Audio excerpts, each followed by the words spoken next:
The missing Titanic sub has just been found, and you won't believe the crazy ordeal the passengers went through. We actually just now got word on exactly what happened to them and the one tiny mistake that caused all this.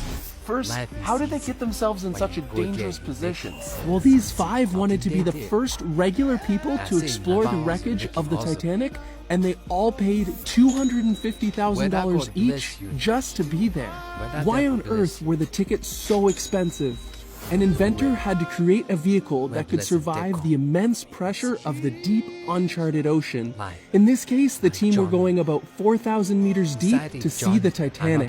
But there was one fatal flaw that might force these deep ocean tourists and their captain to lose their lives and be lost on the ocean floor forever. At this depth, there is no light, and everything you do must be handled with precision so you don't damage your submarine. And before they left on their journey, they were told that the weather was getting bad and the ocean may be unpredictable. But the men on board were not deterred. And these were no ordinary tourists either. British billionaire Hamish Harding, who recently went to space with Jeff Bezos' Blue Origin, is one of the lead people on this trip. Tickets to space cost around $50 million, so he is no stranger to expensive travel.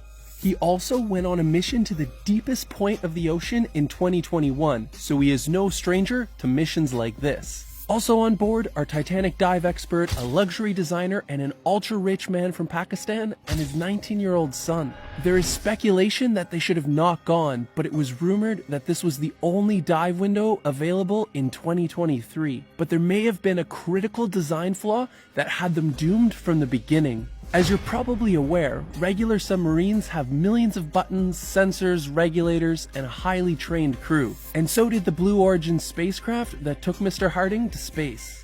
But this small submarine only had one button and unbelievably controlled with one small knockoff PlayStation remote. All this sub has is a few instruments, gaming controller, a small dive window, monitor, and a small bottle to pee into.